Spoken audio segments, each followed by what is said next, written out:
नमस्कार दोस्तों, बहुत बहुत स्वागत है आप सभी का हमारे और आप किसी YouTube चैनल स्मार्ट टेक में। दोस्तों हर बार की तरह इस बार भी आज हम आप सभी के लिए एक बेहतरीन वीडियो लेकर आए हैं। दोस्तों अगर आप एक APS संचालक हो और मनी ट्रांसफ़र का काम करते हो अपनी शॉप या फिर दुकान पर, तो आज का ये वीडियो आपके लिए बहुत ही इंपॉर्टेंट होने वाला है, क्योंकि आज के इस वीडियो में हम आपको यहाँ पर कुछ महत्वपूर्ण जानकारियाँ मिलेंगी जिनकी मदद से आप अगर गलत तरीके से मनी ट्रांसफ़र का बिजनेस करते हो तो आप सावधान हो सकोगे। तो दोस्तों वीडियो के साथ अंत तक बने रहिएगा, साथ ही साथ चैनल पर नए हो तो चैनल को भी जरूर सब्सक्राइब कीजिएगा। तो चलिए दोस्तों वीडियो की शुरुआत करते हैं। दोस्तों यहाँ पर सबसे पहले तो मैं आपको बता दूं, मार्केट में कई तरह के APS पोर्टल चल रहे हैं, जैसे कि स्पाइस मनी, पे nearby, Fino payment bank, Airtel payment bank और पेटीएम पेमेंट बैंक। अभी मैंने जितनी भी कंपनियों के नाम लिए APS के पॉपुलर प्लेटफॉर्म है, लेकिन यहाँ पर इनके अतिरिक्त भी कई ऐसी सैकड़ों कंपनियां मार्केट में कंपटीशन में हैं जो कि आपको अलग अलग तरीके से यहाँ पर सर्विसेज देने की कोशिश करती हैं। वो क्या करते हैं कि यहाँ पर कहीं आपको QR के थ्रू पेमेंट करने के ऑप्शन देती हैं, तो कई यहाँ पर UPI के थ्रू आपको पेमेंट करने के ऑप्शन देती हैं। तो यहाँ पर कल मेरे पास एक JYMPay करके यहाँ पर एक APS ऐप्स है, तो यहाँ पर इनके कुछ एजेंट वगैरह होते हैं, वो कल मेरे पास आए और यहाँ पर मुझे समझाने लगे कि अगर आप मनी ट्रांसफर करते हो तो यहाँ पर इस ऐप्स के थ्रू कीजिए। यहाँ पर आपको प्रॉफिट क्या होगा कि जितना भी आप APS के थ्रू कैश निकासी का काम करोगे, तो यहाँ पर जो भी इसका सेटलमेंट का तरीका होता है, सेटलमेंट के आपको 2 या 2 से अधिक एक्स्ट्रा तरीके मिल रहे हैं जिनकी मदद से आप मनी ट्रांसफर का काम कर सकते हो। तो यहाँ पर इनका कहना था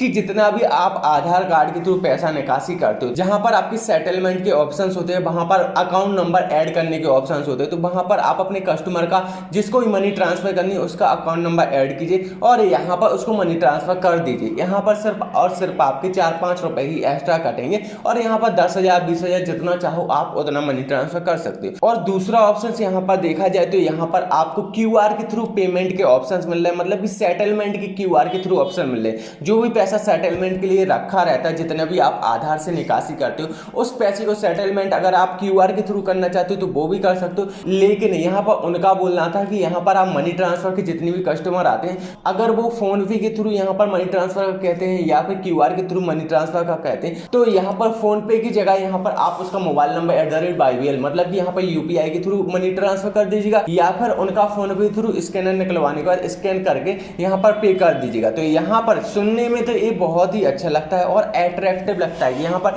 सिर्फ 4-5 रुपए का ही कमीशन एक्स्ट्रा लगेगा और यहाँ पर आप 10-20 हज़ार रुपए आसानी से यहाँ पर सेटलमेंट के रूप में यहाँ पर अपने कस्टमर को मनी ट्रांसफर के कस्टमर को मनी ट्रांसफर कर सकोगे।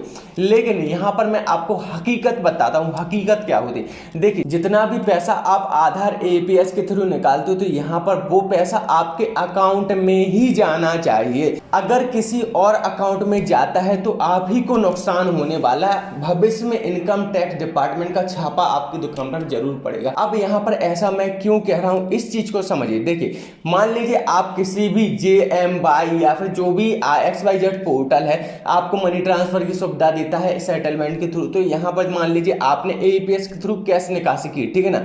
आपको पता होगा कि APS के थ्रू कैश निकासी करते हो तो 2-4 रुपए का जो भी आपको कमीशन मिलता है APS का, उसमें से एक तरीके से आपका TDS भी काटा जाता है, 58-54 जो भी 25 पैसा, 30 पैसा, 50 पैसा जो भी हो, तो यहाँ पर TDS कटता है। क्यों कटता है? क्योंकि आप एक बिजनेस कर रहे हो, ठीक है ना। TDS कटने का मतलब ये है कि यहाँ पर आपका पैन कार्ड आपके पोर्टल, आप जिस भी कंपनी का पोर्टल या फिर रिटेलर की ID चला रहे हो तो उससे जुड़ा हुआ है आपका पैन कार्ड। अब पैन कार्ड को ये पता है कि आपने APS के द्वारा वो पैसा निकाला है। अब यहाँ पर अगर आप अपने रिटेलर ऐप यानी कि पोर्टल के थ्रू APS पोर्टल के थ्रू सेटलमेंट करते हो तो यहाँ पर पैन कार्ड आपके APS की ऐप यानी कि पोर्टल में भी रजिस्टर्ड है और पैन कार्ड आपके अकाउंट जो भी आप अकाउंट पर्सनली चलाते हो उसमें भी रजिस्टर्ड है, ठीक है ना। तो यहाँ पर पैन कार्ड का रूल होता है कि अगर आप सेम अकाउंट में यहाँ पर ट्रांसफर करते हो तो पैन कार्ड आपका किसी भी तरह का रिकॉर्ड सेव नहीं करेगा। पैन कार्ड आपका एक ही रिकॉर्ड सेव करेगा जो अदर किसी सोर्स से पैसा आया हो। अपने ही 10 अकाउंट में यहाँ के वहां पैसे घुमाते रहोगे तो यहाँ पर पैन कार्ड रिकॉर्ड सेव नहीं करेगा। तो ऐसे में जो इनकम टैक्स वाले होते हैं तो उन्हें पता होता है कि आप ही का पैसा है और आप ही के अकाउंट में घूम रहा है, ठीक है ना। तो यहाँ पर समझ समझने वाली बात है कि जो आपका एपीएस पोर्टल है और जो आपका पर्सनल अकाउंट है, फिर चाहे वो करंट अकाउंट या सेविंग अकाउंट हो, तो यहाँ पर ये दोनों ही आपके ही अकाउंट हो और आप अपने ही अकाउंट से पैसे यहाँ से वहाँ ट्रांसफर कर रहे हो, तो यहाँ पर पैन कार्ड हो पता है और पता है कि आप लीगल तरीके से यहाँ पर अपना लेन देन कर रहे हो। लेकिन इसके अपोजिट अगर आप अपने एपीएस पोर्टल के थ्रू डायरेक्ट सेटलमेंट करते हो, ठीक है ना, तो ये सेटलमेंट उसी तरीके से आपका मनी ट्रांसफर कहलाएगा जिस तरीके से आप पर्सनल अकाउंट से किसी को फोन पे करते हो या फिर अपने पर्सनल अकाउंट की नेट बैंकिंग से पैसा ट्रांसफर करते हो, तो इसी कैटेगरी में आपका जो पैसा होगा वो आ जाएगा। यहाँ पर ऐसा नहीं होगा कि इनकम टैक्स वालों को कोई पता नहीं होगा। एग्जाम्पल के लिए मान लीजिए आपने एक साल में 50 लाख का यहाँ पर एपीएस निकासी की और उसी एपीएस निकासी के पैसे को मनी ट्रांसफर के रूप में आप यहाँ वहां सेंड करते रहे, ठीक है ना, तो अब आपके पैन कार्ड के रिकॉर्ड के हिसाब से आपके पास 50 लाख रुपए आए और जो आपने ट्रांसफर किए यहाँ वहां पैसे, पैन कार्ड उसको आपका खर्चा समझ लेगा। तो यहाँ पर आपने 50 लाख रुपए आपके पास आखिर आए तो आए कहां से, क्योंकि ये घूम कर नहीं गए। अगर आप कैश निकासी करते तो वो यहाँ पर आप पैन कार्ड मानता कि भाई कस्टमर को कैश देने के लिए आपको यहाँ पर कैश निकासी की जरूरत है, लेकिन यहाँ पर आपने ट्रांसफर कर दी तो यहाँ पर पैन कार्ड तो सीधा समझेगा ना कि आपने 50 लाख रुपए यहाँ पर कमाए हैं और किसी ना किसी बिजनेस के थ्रू अर्न किए हैं 50 लाख रुपए, तो इनकम टैक्स तो सीधी आपकी दुकान पर आएगी और यहाँ पर आपको आर्थिक प्रॉब्लम देके जाएगी। तो यहाँ पर आप लोग समझ सकते हो मैं क्या कहने की कोशिश कर रहा हूँ। तो इसीलिए मनी ट्रांसफर बिजनेस करते हो अच्छी बात है, लेकिन मनी ट्रांसफर बिजनेस को लीगल तरीके से कीजिए। जो ऑप्शंस होते हैं मनी ट्रांसफर के,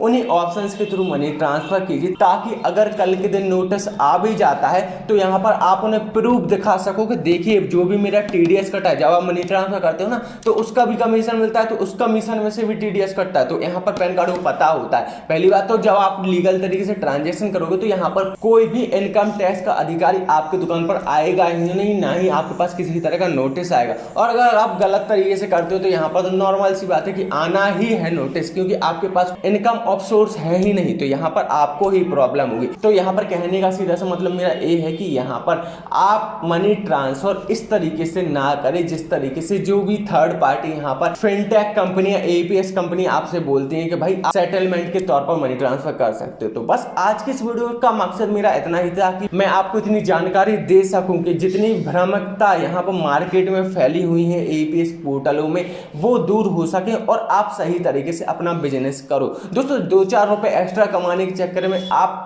टेंशन ना पाले और ना ही गलत तरीके से मनी ट्रांसफर करें। तो दोस्तों आज की वीडियो आपको पसंद आए तो वीडियो को लाइक कमेंट करना ना भूलें, साथ ही साथ दिए गए इंस्टाग्राम आईडी पर फॉलो करें। तो चलिए दोस्तों आज की वीडियो में इतना ही, मिलते हैं नेक्स्ट वीडियो में। धन्यवाद।